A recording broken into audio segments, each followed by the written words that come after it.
I'm Iskander Sanchez-Rola, and today I'm going to present results with laser beams, understanding browser fingerprinting on phishing pages.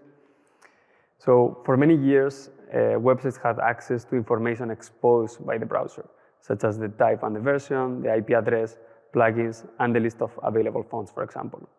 By combining these elements, websites can generate fingerprints for groups of users with similar configurations. With the increase in the number of available APIs and their sophistications, these groups may reduce to a single person, thus identifying users uniquely. This presents an increased attack surface for those using fingerprinting for privacy-invasive purposes, such as web tracking, but it also has been used for benign purposes, such as providing additional elements for zero-trust authentication. Ironically, the use of fingerprinting as an additional authentication instrument has further increased the value of capturing or stealing user fingerprints for malicious purposes, what we name digital fingerprint theft. Complementing the user's stolen credentials with the corresponding fingerprint significantly increases the value of the stolen asset. The price of this information can even reach to $200 per user. If we compare it with the average price of $15 for stolen credentials reported by recent analysis, we can clearly see the additional cost of fingerprinting information, motivated by cases in which fingerprints were used in order to bypass two-factor authentication or other security measures. In this work specifically, 1.7 million phishing websites were analyzed between December 2020 and August 2022. We queried a large phishing feed and accessed the phishing websites immediately after they appeared in the feed. We focus on scripts that invoke fingerprinting-related API calls, which were discussed in academic studies and using available privacy solutions that will later harvest the data. For example, sending this information in parameters of GET request or POST requests. To assess the actual impact on real users, we use the telemetry to collect information from Android, iOS, Windows, and macOS operating systems. Here we can see the percentage of phishing websites that perform fingerprinting across the length of our study, grouped by month. We clearly observe a dramatic increase in the number of phishing sites that adopt fingerprinting techniques, from around 12% in the first month to over 26% in the last one. This clearly emphasizes the ever-growing interest of phishers in using fingerprinting functions. In summary, the fraction of phishing websites that use fingerprinting has more than doubled over the past 2 years. Today, 1 in 4 phishing sites invoke fingerprinting APIs, actually. We leverage the telemetry data to measure the number of users who encounter the phishing websites in our dataset, and we observe the different adoption depending on the specific target, category, country, or even device type. More concretely, if we restrict the analysis to the most popular phishing pages, computed according to the number of visits of the victims in telemetry, we observe that the percentage of those using fingerprinting API even increases to 44.5 if we consider the top 50 more popular phishing sites. So phishing websites that are more successful at attracting users target more devices, PC, mobile, or both, or whose victims span more countries internationally, tend also to have more fingerprinting. On 53.7% of the phishing sites, fingerprinting content is sent directly by the first party, which means the phisher itself. Moreover, 77.8% of the websites which use third parties for fingerprinting do not copy them from the legitimate website they were impersonated, meaning that the original site did not actually include that same third-party script. Moreover, while top trackers of certain legitimate websites are present in both cases, both phishing and legitimate cases, we also observe less popular entries. For example, high-stat or compile are not among the common trackers in legitimate websites due to their lower prevalence, but we can see them here. This shows that phishers tend to use different trackers than legitimate websites do.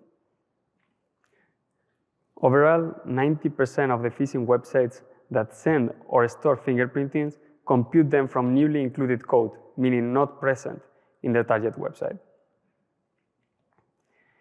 If we break down the numbers of functions called by first-party trackers or third-party scripts, The average number of fingerprinting functions we observed in phishing pages is between 5.4 and 6.7. So there's not a huge difference between them, but still the number is pretty high. In total, we analyzed nearly 500K different fingerprinting calls, and phishers often go beyond using basic approaches for fingerprinting. And they are starting to implement advanced methods. Actually, 24.6% of them do it. And they use methods such as WebGL, Canvas, or audio fingerprinting to refine the information needed for these operations. Phishing websites in our dataset impersonate 500 different websites from 27 categories and 64 different countries.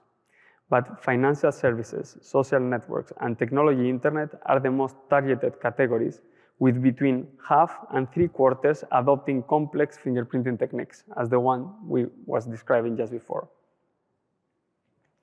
On average, over 80% of the highly targeted brands, categories, or countries implement multiple fingerprinting functions, as their benign counterparts actually do. However, since some targets invoke less fingerprinting APIs on their websites, their phishing counterparts also include fewer fingerprinting functions. Actually, one might think or expect that phishers simply copy the exact same fingerprinting functionality used in their target. However, this will be a very time-consuming strategy. Instead, a better strategy will be to copy and deploy generic fingerprinting code snippets, which could be easily reused for different targets. These templates could invoke a superset of fingerprinting functions used by legitimate websites, such as the attacker can later reuse this information for authentication without having to tediously reverse engineer each and every target individually. To verify this, we perform comparisons between the fingerprinting functions called by the target website and the phishing website that impersonate them, and found that nearly 30% of the target sites have at least one phishing page that matches all the fingerprinting functions. Therefore, if the target uses multi-factor authentication, these phishers could, in principle, generate the correct authentication credentials for the login. To further support our claim about optimal fingerprinting strategy of the phishers, we found that 65% of the phishing websites call additional fingerprinting functions that do not actually exist in the targets at all. Finally, in order to investigate the existence of distinct groups behind advanced phishing campaigns, we computed a signature based on the list of fingerprinting functions used and their interactions. Through a manual analysis of some of such cases, we discovered clusters that suggest specific attacker groups with distinct modes of operations. We were able to extract 32 unique signatures impersonating more than one target brand, matching up to 15 targets from 7 different categories. Analyzing the 2 signatures with more targets, we can see that the largest one, with over 16 signatures, various advanced fingerprinting techniques were used. The authors registered extensive domains using state-of-the-art domain lookalike techniques, hinting that the phishers were actually well-funded and knowledgeable. The second case actually showed a lower sophistication and multiple overlapping campaigns against different unrelated targets. This could be the result of groups that actually were using the same phishing kit.